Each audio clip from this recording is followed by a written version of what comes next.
Jennie Rogerson didn't come up through HR.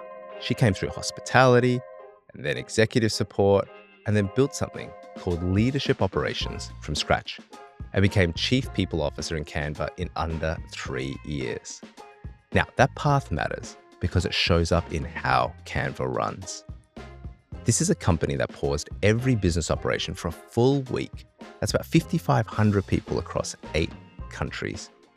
All that so everyone could learn AI together.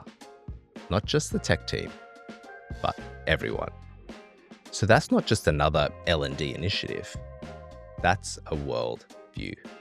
It's a company where the founders pledged 30% to a foundation before IPO, where there are more than 400 employee-led clubs, Dungeons and Dragons, bad musicians, and more, because Canva's founding principle isn't that culture is something you walk into, it's something you contribute to.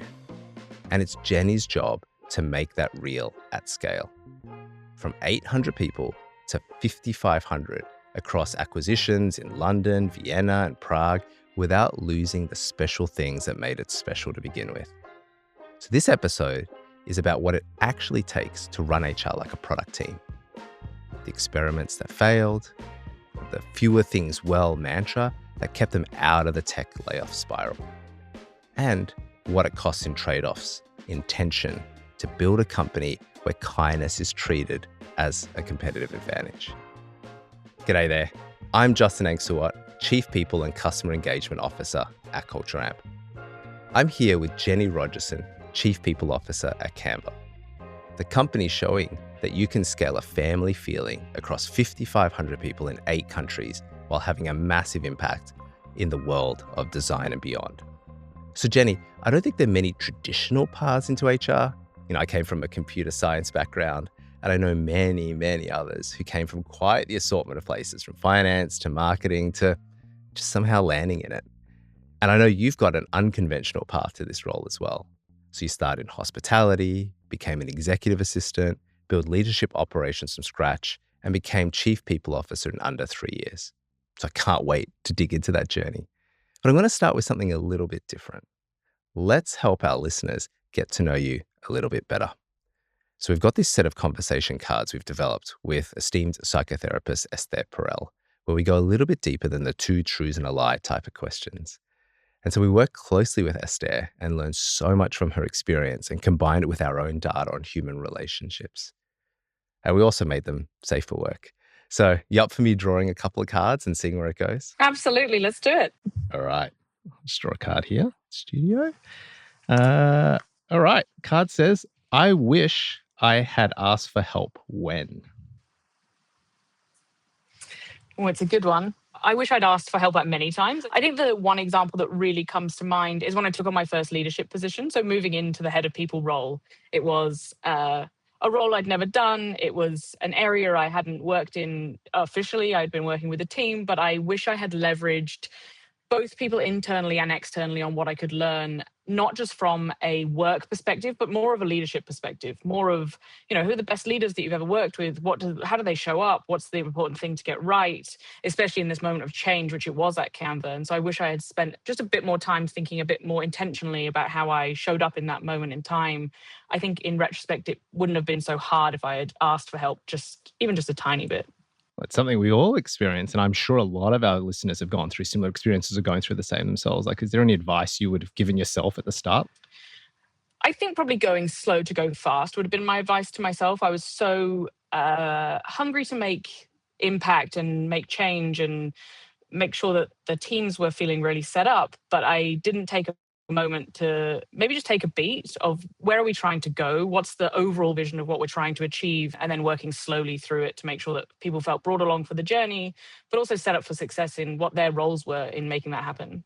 What a great insight. Well, thanks for sharing a little bit about you. But with that, I want to extend that further and let's start going a little bit into your background and your story. We touched on it at the intro, but let's go deeper. You had knockbacks trying to break into tech from a hospitality background. And I know there was an interview or a conversation where you walked away thinking, I'll never break in. What specifically did the person say to make you feel that way? And what conversation did you have with yourself afterwards? Just walk me through that moment.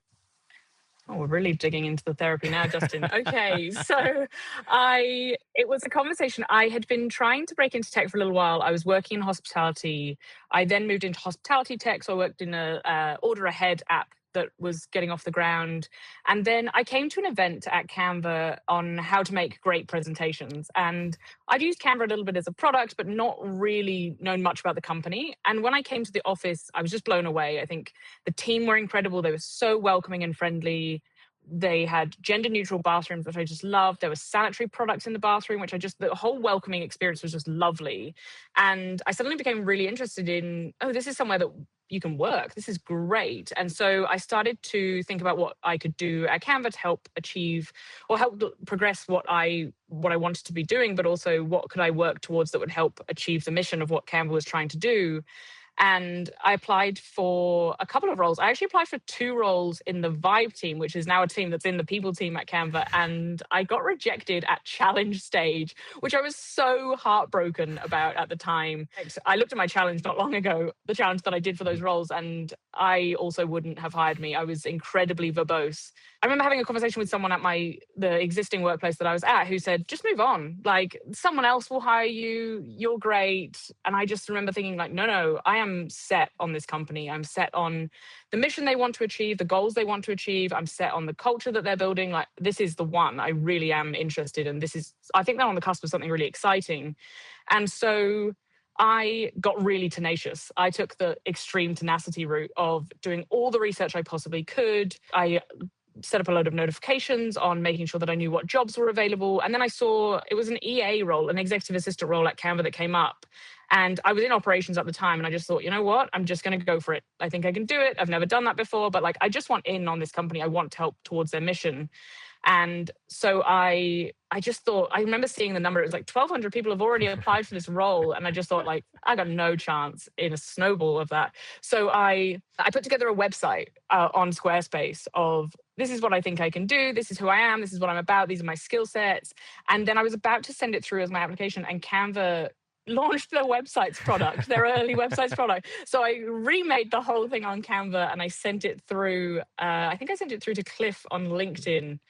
And just shot my shot. I love so much about that story. Can you tell me what happened? So I heard Cliff responded to you. So did he respond to you just like shortly after? Like, what did he say? And yeah, and then what happened next? I heard you walked into a conversation with him, and just curious, like, what did you walk in thinking was going to be happen, and like what actually happened?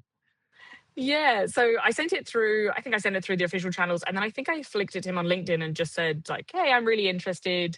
I knew I didn't send it to Mel because I knew that she'd be really busy, and I just thought, I think I could see Cliff had it as this tagline, like, you're great, we're hiring. And I just thought, great, like, let's go for this. Mel and Cliff were the 2 co-founders of Canva, for folks that don't know.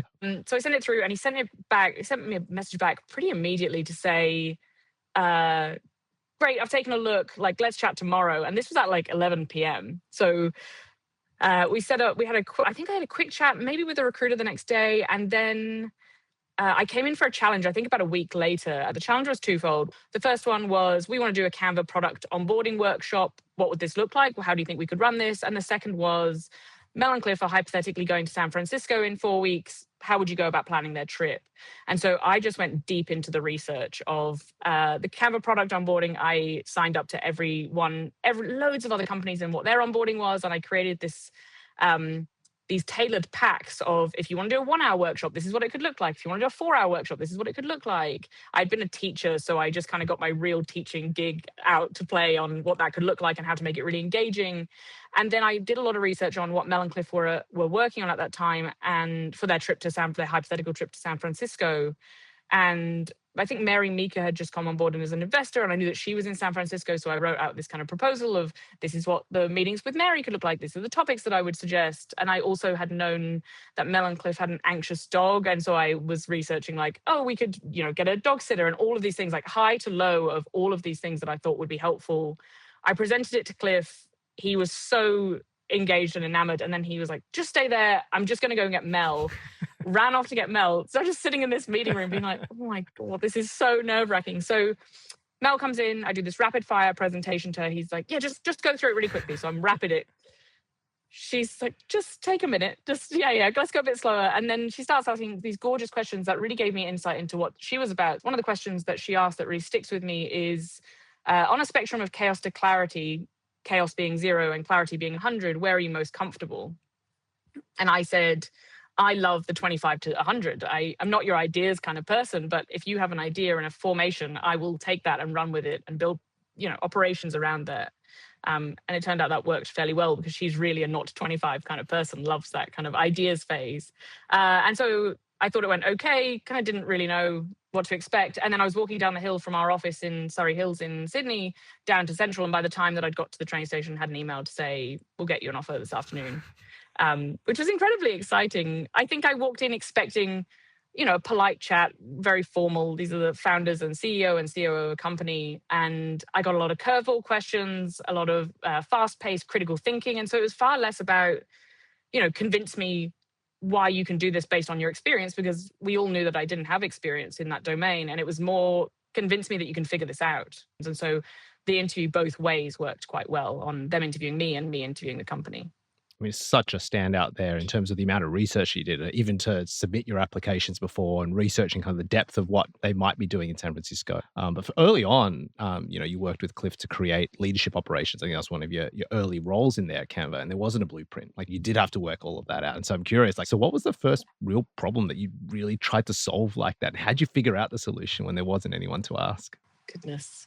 Yeah, so for context, I started as an executive assistant, and then within my first few weeks, I'd been doing a lot of work around the leadership team and working with them on projects, kind of between the founders and the leadership team on what they were trying to achieve.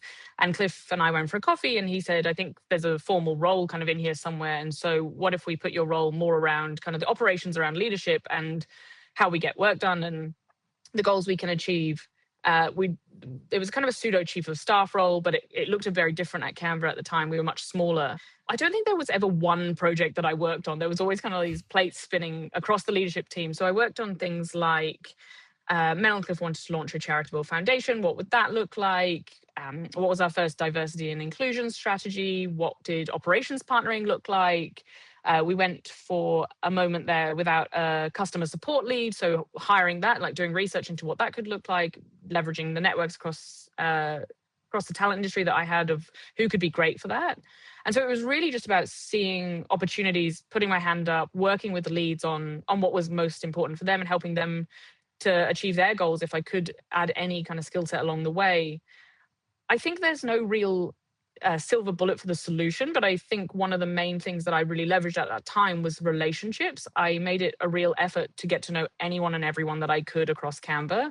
We were much smaller then. I think we were around 500 people, so it was a little bit easier than it is now at 5,500. But I really made sure that if there was an answer to be found, I could know who to go to and who to ask for what. Yeah. And that's so powerful at a company like Canva, where you have an incredible community and great humans around you. And that is such an important part of your culture, because if everyone's trying to work things out for the first time themselves and they're relying a lot on the people around them, like, let's make sure they're great people. And I'm really curious how that plays out. Was there ever a candidate who interviewed amazingly, had all the, technical skills, the perfect technical skills in inverted commas, came really highly recommended, but they failed that kind of empathy screen? And did anyone fight to hire them anyway? Because it's really easy to kind of go past that, look beyond that empathy piece, like early on, go, oh, they exactly fit the role I need. Like, let's just go hire them. We'll work the rest out later. It's such an interesting point, because I think to be a good human looks very different to everyone. And I think what is really important is when people talk about being a good human in their interview processes, it's not one question that you ask, right? There's no silver bullet of understanding what makes a person innately good and what does good even mean. And so I think Canva takes hiring incredibly seriously, as we should. Every person is your culture. And so taking hiring seriously belongs to everyone. And I think everyone in our interview processes, from TA to the hiring managers to the final sign-off, take that as a really key responsibility of theirs. And it's everyone's responsibility. And so I think there's a shared understanding in how we educate the teams on hiring in it's not just what you do, but it's how you do it too. And then I think you screen at every process. So during your challenge stage, for example, one of my favorite things to do in interviews is that challenge interview that I was talking about earlier, making sure their challenge is really emblematic of what people will genuinely be working on when they get to inside of Canva, and then having a back and forward on that. So really testing the candidate on, when they present something to you, give them feedback on it. Okay, well, what if this changed? Or what if that person wasn't here? Or, AI changed the game and this came in. Now what would you do? And really pressure testing their collaboration and how they respond to that kind of working environment that we know will be true in Canva, I think is incredibly important. And on the flip side of that, I think making sure that your processes and how you show up is very inclusive. I think making sure that people feel like they belong and that you are rooting for them can really help set them up for success. That's such a thoughtful approach. Something that really stands out in these conversations is how you emphasize how important empathy and kindness is as part of the culture. But you've also had to make hard business decisions. And so I'm curious how you found that balance, like delivering news that some people might feel is unkind news, like maybe a role elimination or someone didn't get a promotion or there's a strategy change that impacts someone. How do you reconcile that with claims that, well, that's just not being a good human? How do you balance the two together? Being a good human is a really key value of ours, but it's one of six, right? Mm. There's five others that are incredibly important. Setting crazy big goals and making them happen, pursuing excellence are also two incredibly important values. And I think when our values work really well, it's when they work together. And so I don't think that being a good human means to be nice or to not say the truth. I think when there's conflict, being a good human means having the harder conversations. And it's something that only comes with practice, right? And it's something that none of us get right early on. I'm sure it's something that we all stumble with early in our careers, but it's something that I think leaning into is incredibly important. And it's so central to who you are. I'm curious how you've been able to scale that value because I've seen companies with similar values, and as it starts to scale, it can be not weaponized, but you could imagine someone giving difficult but important constructive feedback, and someone say, "Well, you're just not being a Mm. good human." And as you've got 5,500 people around the world, how do you still keep that value like alive? How do you scale it? I don't think there's one answer to that, right? What does that look like to being a good human? And it starts with those things like setting really clear expectations as a coach is the beginning of being a good human. That Canva we call managers coaches. So your manager giving you feedback, but giving you clear expectations, but actually your manager asking you for feedback. Like that is also really helpful. How do we make sure that we are setting people up for success, helping them pursue excellence, one of the other values, and all of that being the infrastructure around being a good human? Yeah. And one thing that really strikes me in there is you talking about some of the behaviors. And so I imagine that's part of the Mm. unlock is the being able to define some of the behaviors of what does it mean to be a good human as a manager. It's an important lesson. And so it's one that I'm certainly taking away. And as you've grown, like you've had incredibly fast growth, like hyper growth. And so one was scaling your values, and the other piece is about scaling the work, because I imagine there's a lot of work going on inside Canva as you continue to build for millions and millions of people. And one thing that you talk about is doing fewer things well. I mean, saying no to kind of things the business wanted. And I imagine that's generally a hard thing for a business to do. And so, do you remember any times in Canva's scaling history? Do you remember any times where it was particularly hard to deliver that no? And do you remember any trade offs where you're really wrestling with, I think we should do it, but we're going to say no to this thing? Every day. Every day. I think when you're moving fast, and technology is a fast moving industry, and there are always new things to be done. And with a product like Canva, there are so many products within the product, right? You have the presentations product, you have the video product, what it looks like on mobile, all of these competing priorities. And so prioritization is consistent. And I think it would be remiss to think that we have done this well. I think we are all on this journey, but what it looks like and to different people is very different.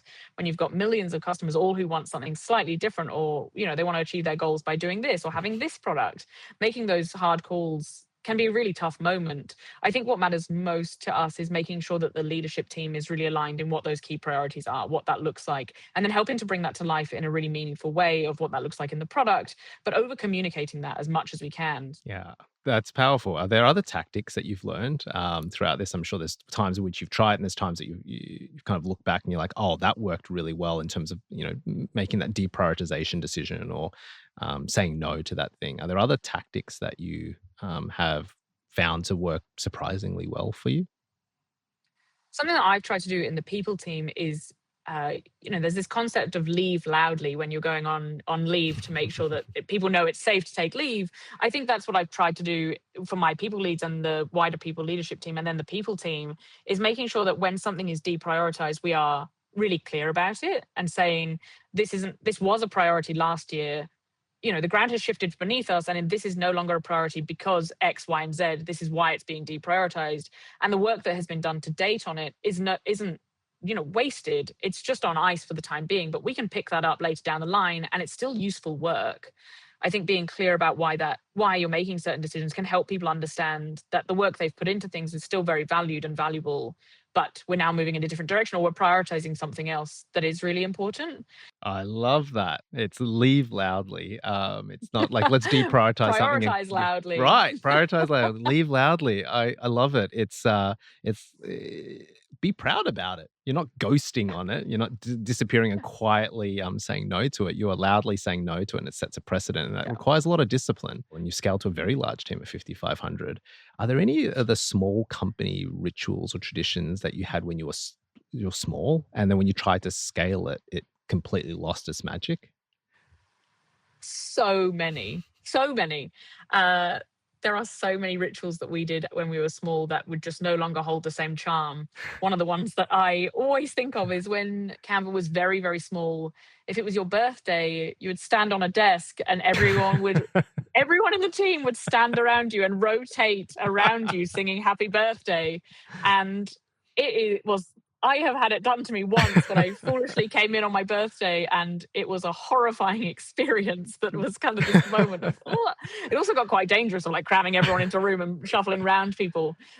We very thankfully no longer do that, although it does, when it's not you on the table, it is quite fun and funny.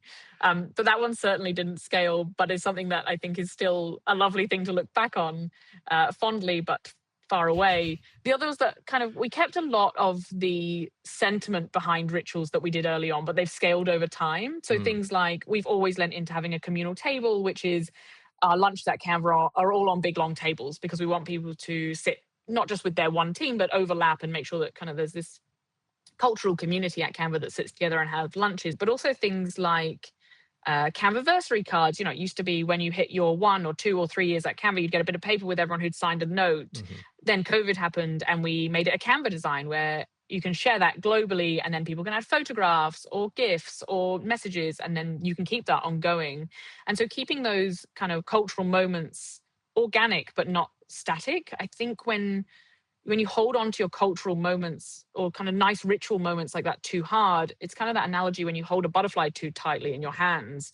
If you hold it too tightly, it starts to lose all its magic, and you kind of have to hold it very loosely. I think that's really important. So I think how things scale, I think it's really important to cascade things within your teams, right? I think we had company-wide rituals that really worked, and that was great because everyone was around the same table in the same office. Then when you go slightly bigger, you move to a 500-person team, but across China, the Philippines, the US, Australia, etc., you start to need to have rituals that either are company-wide that transcend all of the locations, or you need to do that and build things that are really resonate on a team level. And that's something we've really lent into. So every team at Canva can start their own rituals.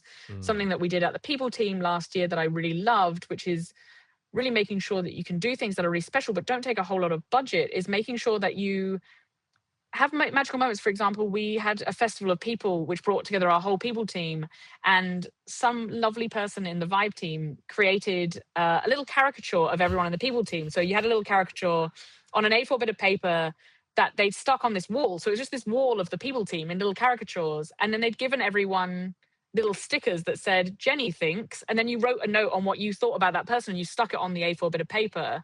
And then at the end of the week, everyone got to take their A4 bit of paper with their caricature and what everyone thought about them, all these lovely notes, home. And it was just that moment of rituals don't have to be company-wide or really serious. They can just be these moments that you give your team time and space to think about, like what would make something really meaningful or lovely. And loads of people will come with such great ideas that that sparked in the Philippines and then has now gone into our global teams. Like a really nice moment that doesn't take a huge amount of effort or time, but can really fill someone's cup in a hard-paced, fast-paced environment. How cool is that? There's nothing like hearing peer feedback, and I bet there's a lot of people who walk away from that experience going, "Wow!" You deal with the day to day, ups and downs of work, but you don't realize the impact that you're having on all of those around you. So to be able to walk home with a character of yourself and all the feedback from your peers, I imagine, is something that is worth more than a lot of money for a lot of folks. So that is a really cool example. So we touched on AI Discovery Week earlier, right at the intro, but now I want to get back more into it. And so after AI Discovery Week, can you just remind everyone what it is? And then after AI Discovery Week ended, like what changed? Like what actually changed in how teams work? And do you have any examples of that, like of how a team or a workflow has meaningfully changed since that week? So something that I take incredibly seriously at Canva is the people pulse feedback. So we do our people pulse a few times a year and we hear from our teams on what matters most. And the big feedback that was coming back around AI was that people just didn't have time to learn. They were trying to achieve their goals and also learn this whole new thing that AI was kind of becoming. And so we created AI Discovery Week, which was 3 days of learning. So internal and external speakers on different topics. We had some that were company-wide topics. We had some that were craft specific in HR or engineering or any of those kind of big craft areas. And then we had a 2 day hackathon at the end where people could really put into practice what they learned. And we wanted it to be a signal of how seriously we were taking this for our team. We really wanted to invest in their learning and their upskilling and do that in a really meaningful way and give the time and the space that people could take a step back from the day to day and really learn.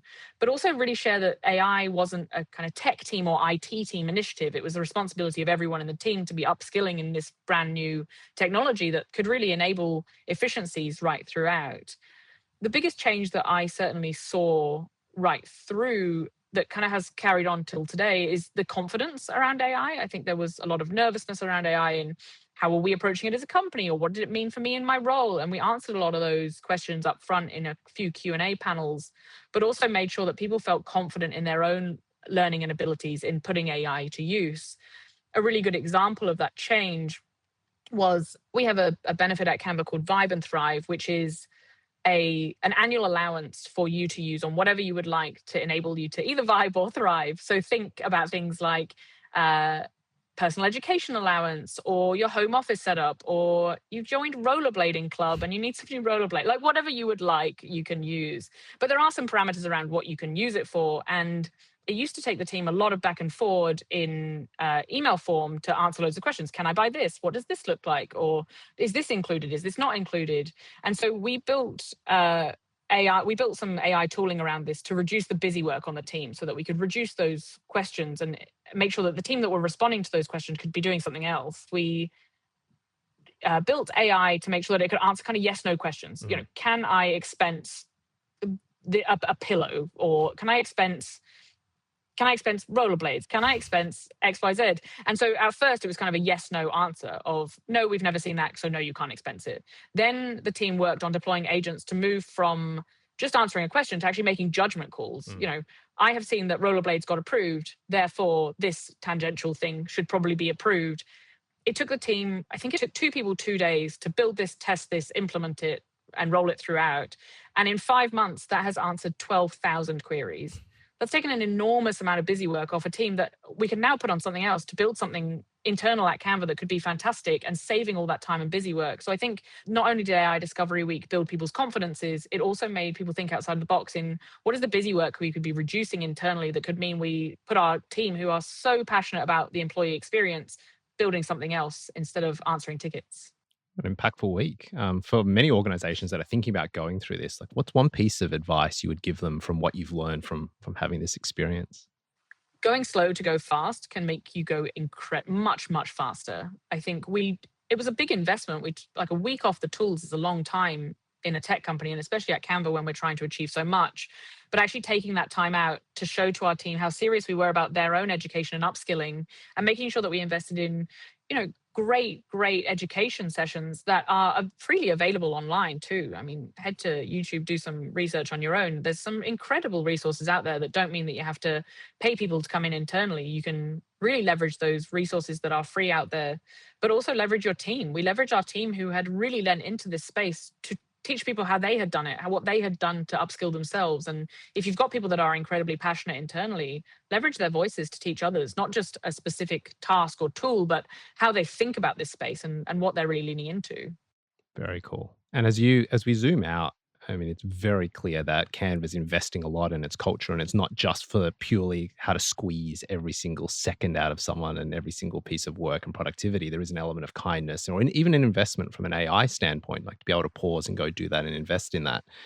What would you say is the best compliment you've ever overheard someone talk about Canva as a workplace? I think when people feel like they truly belong at Canva, that is the best compliment. And I'll go a little bit macabre here, but I think it's important because I think in the easy moments, it's easy to have that. But at the hardest moments in people's lives, that's much more impactful and much more important actually as an organization. And I think there is a responsibility on us as organizations to make sure that we do make people feel like they belong. And in their hardest moments, this matters more than ever. In two recent examples, we have had a death in the team recently. You and I, Sorry. Justin, were meant to go to an event, and Mhm. I actually ended up canceling because I needed to really support a team in how we rallied around the team that were going to go through this and how we broke the news to them, but how we made sure that the team was supported right through that. And so making sure that, on-site counseling, making sure that people had the time and the space, making sure that as leadership, we were talking about it in open forums.